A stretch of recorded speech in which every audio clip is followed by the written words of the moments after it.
Renato Paiva. Por que o Grupo City resolveu manter o Renato Paiva mesmo após um primeiro semestre tão ruim? Então, primeiro, quando a gente fez a escolha pelo Renato em dezembro para liderar esse ano zero do projeto, a gente entendeu ser um treinador que pudesse e que precisaria naturalmente entregar resultado no curto prazo, mas que a gente enxergasse perspectiva de crescimento, de desenvolvimento no médio e longo prazo. O trabalho do Renato ele é avaliado, assim como o meu, diariamente, semanalmente, e parte dessa avaliação ela tem que ser na semana de treino, no trabalho, entendendo numa semana que antecede um jogo, como é que vai ser a planificação, como são executadas e planejadas as sessões de treinamento, como é preparado um plano de jogo e apresentado aos atletas, o que isso reflete no jogo ou não. E acho que a gente, passado esse jogo do América Mineiro, onde a gente teve não só um bom resultado, mas uma boa performance, eu acho que a gente precisa continuar olhando como vai ser a evolução disso.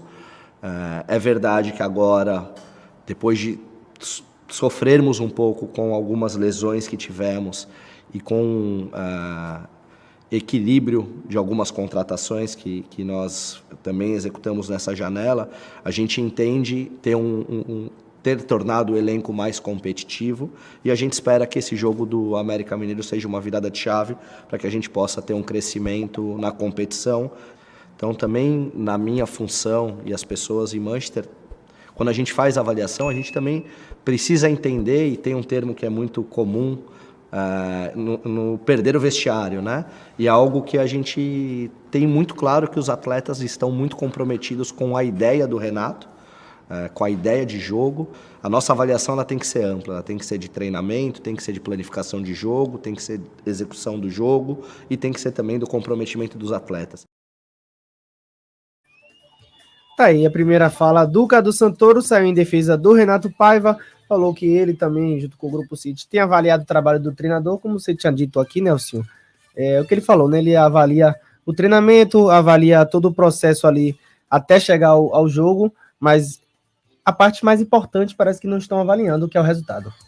Mas ele dá uma sinalizada aí, que ele fala que teve a sensação, porque essa entrevista é antes do jogo contra o América. Ou contra o Atlético. Pós-América e antes do Atlético.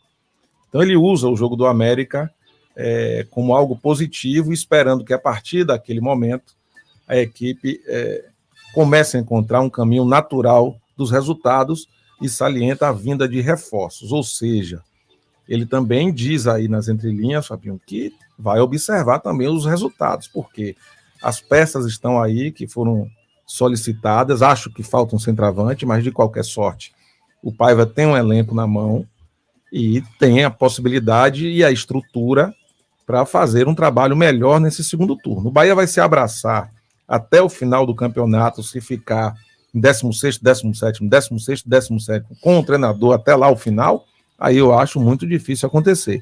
Então, naturalmente, acredito que a sobrevivência do Paiva no Bahia passa por uma mudança de resultados já nesse primeiro bloco aí de 6 jogos. Se o Bahia conseguir fugir bem dessa zona do rebaixamento, fortalece o Renato Paiva. Eu acho que se ele passar aí 1/3 desse segundo turno patinando lá atrás, vai ficar o Paiva numa situação difícil, e achei, aí voltando atrás, que aquela coletiva pós-jogo contra o América, ela sinalizou um estado emocional do Renato Paiva de uma certa pressão. Por isso, acredito que ele deu aquela estourada ali no pós-jogo. Então, de qualquer sorte, embora de fora a torcida tenha essa imagem de que o Paiva é incaível, eu acho que internamente ele sabe, o Renato, que tem uma pressão por resultados e que ele precisa, além de uma boa semana de trabalho e boa relação com os jogadores, entregar ao torcedor do Bahia e ao Bahia por consequência, bons resultados nesse segundo turno. Isso passa por uma arrancada nos primeiros 6, 7 jogos, que compreendem mais ou menos 1/3 dos 19 jogos. Agora vamos ouvir o Carlos Santoro falando sobre por que não trouxe um camisa 9. Todo mundo queria, né, um centroavante nessa janela, via-se a necessidade, já que o Everaldo não estava dando conta, e ele explicou sobre isso. Primeiro, eu gostaria de valorizar os atletas que a gente tem nessa posição no elenco. O Everaldo, que é um jogador que naturalmente a gente vê algumas críticas, é hoje o nosso artilheiro da equipe na temporada e também um jogador com mais participações em gol. E o Mingote, que foi um jogador que chegou no finalzinho da primeira janela, num outro perfil, um jogador mais jovem, um jogador mais de finalização dentro da área, que vinha de uma competição que tinha jogado uma Série B, um destaque numa competição de Série B, que a gente enxerga um potencial de crescimento, de desenvolvimento. E o que eu posso falar para o torcedor, Rafa, é que não só a posição de 9 como outras, a gente tem um departamento de scouting, até agora liderado pelo Fabrício Souza, que trabalhava no grupo já há mais de 3 anos, e a gente vem olhando o mercado, vem analisando as oportunidades, falando com o clube, com agentes, tentando entender, e chegou um determinado momento no mercado que nós entendemos que as opções que existiam no mercado teriam condições que não condizem com o que a gente acredita que o atleta vale. Então, assim, o City Football Group como um todo, ele tem uma maneira de avaliar preço de jogador, valor de mercado, potencial de crescimento de valor ou mesmo de redução. E as opções que a gente tinha visto disponíveis no mercado para essa janela, ela não condiz. Então, até de uma maneira que o torcedor pode confiar no nosso trabalho, onde a gente não vai fazer loucuras gastando mais do que o orçamento ou endividando o clube num futuro, a gente decidiu por não fazer esse movimento. Isso a gente já sabia, né, Nelson? A gente falava até aqui, antes da janela abrir, que nessa segunda janela seria difícil contratar, achar um centroavante bom, livre no mercado. Eles precisariam realmente investir um pouco mais de dinheiro, coisa que eles acharam que não era necessário. Por isso, de acordo com ele, né, o valor de mercado dos jogadores que estavam disponíveis não valeria a pena. Ou seja, teria que realmente desembolsar um valor alto para um jogador que valesse a pena, mas eles tomaram a decisão de não fazer essa contratação. Exato. E aí o Cadu Santoro, ele tenta encobrir dizendo que o Everaldo é o artilheiro do Bahia nesse ano com 14 gols, né? Parece que são 14 gols, mas ele não diz que na Série B, na Série A, o Everaldo tem só 3 gols, né? Porque ele tem 14 juntando aí Campeonato Baiano, Copa do Nordeste, a Copa do Brasil, que você pega muitos adversários fracos até começar a enfrentar equipes boas. Então, o Everaldo teve, se ele fez vários gols em outras competições, ou uma quantidade razoável, mas quando entra na Série A ele não consegue fazer, é porque o nível subiu e ele tem dificuldade para isso. Aí o Roberto Carvalho, que é nosso ouvinte aqui, ele faz uma pergunta: Everaldo com 3 gols em 19 jogos e 7 chutes a gol, ele não jogou os 19, mas foi próximo disso. Ele pergunta se o problema é apenas Everaldo ou toda a construção.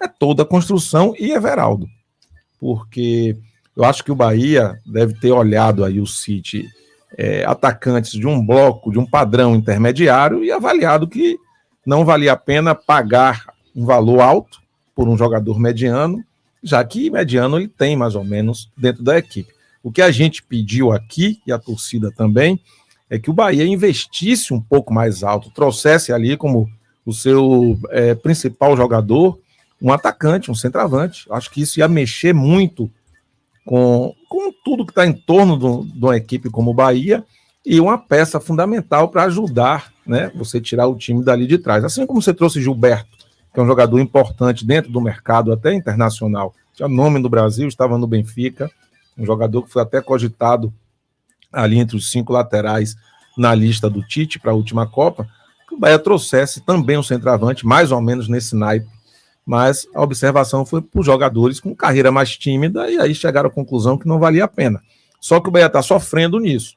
O Bahia até é uma equipe que cria situações, quando joga bem, falta quem empurre a bola para dentro, é aquele jogador ali que até quando o time está mal, o cara vai lá, faz o gol, salva o time nesse aspecto, e às vezes muda até o cenário do jogo, o jogo muda de lado, né? Quando você faz um gol, mexe com outro time, eleva o seu. Então, você tem um goleador, tem um peso muito grande, por isso que os artilheiros ganham mais, por isso que a transferência deles é mais cara, porque não é fácil fazer gol, parece que é, mas não é, e quem faz com regularidade tem um destaque grande. Quando vem um grupo desse, né, que é o Grupo City, que é um grupo internacional que gerencia 13 equipes e que tem expertise em futebol, a gente imaginou que na crise técnica do Bahia ele atacasse num ponto-chave, que é aquele homem que ajuda a decidir os jogos.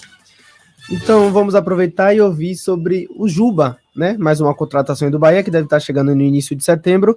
Ele falou, confirmou, né, a contratação do Juba e falou também por que o atleta não veio antes. Confiram. O que eu posso dizer ao torcedor, Rafa, é que sim, o Juba é um atleta do Bahia a partir de 1º de setembro. Nós, é verdade, e foi dito pela imprensa, que nós fizemos uma abordagem ao esporte no início da janela, um pouco antes do início da janela, porque a gente tinha total interesse em ter o Juba aqui a partir de 1º de julho. Fizemos uma oferta oficial. No paralelo a isso, nos últimos 15 dias da janela, por intermédio do agente do atleta, foi abordado o tema novamente, se a gente estaria disposto a retomar com a oferta. A gente já tinha fechado a operação do Ratão, que ela ocorreu também pela lesão do Kaique, por ter tido uma lesão grave. Então, no nosso entendimento, não fazia mais o menor sentido um investimento nos últimos 15 dias da janela, sendo que a gente já tinha perdido o atleta por 45 dias. E se a gente lembrar, lá em julho, a gente estava com Biel e Jacaré lesionados. Então, faria ainda mais sentido para a gente antecipar essa vinda. Explicação porque o Juba também não veio antes, né? De acordo com ele, tinha até interesse em trazer o atleta antes, pagar uma multa ali para o esporte, mas como ficou enrolando, e aí teve a situação do Kaique, a lesão do Kaique, tiveram que trazer o Rafael Ratão, custou um valor alto, e acabaram desistindo dessa antecipação pelo Luciano Juba, mas que a partir de 1º de setembro o Juba é jogador do Bahia. Tá perto. O Juba tem números bons no esporte. Se você pegar, ele tem gols importantes, um número importante, ele tem assistências. Então, é um jogador que participa muito dos lances decisivos do Sport Recife, que é o líder da Série B. O que é que o Juba vai ter contra ele? O nível da Série A é um pouco diferente. Então, ele vai ter mais um pouquinho de dificuldade e o Bahia não vive um bom momento ofensivo. O Juba está chegando, inclusive, para tentar ajudar esse cenário ser modificado, né? Eu já aproveito para responder aqui o Arivaldo Machado. Ele dá uma boa tarde e pergunta se o Paiva não está usando o Ratão e o Tassiano na posição errada. Não, o Ratão está jogando aberto pelo lado esquerdo, ele joga pelo lado direito e joga como centroavante também, ele joga nas 3 posições da frente. A principal dele é a que ele está jogando. E o Tassiano ou joga de volante, como segundo ali, que chega mais à frente, ou como meia. São as posições que o Tassiano predominantemente atua. Às vezes você pode usar ele aberto, usar como lateral ou ala, ele vai ali porque ele é voluntarioso, ele já jogou nessas posições até em outros clubes. Mas a origem do Tassiano é ali naquele trio de centro, ele é o meia para jogar junto ao Cauli, ou um volante para jogar ao lado do Rezende, e às vezes ele faz os 2 papéis, sem a bola ele desce ao lado do Rezende, quando o Bahia tem a bola ele vira um meia junto ao jogador Cauli.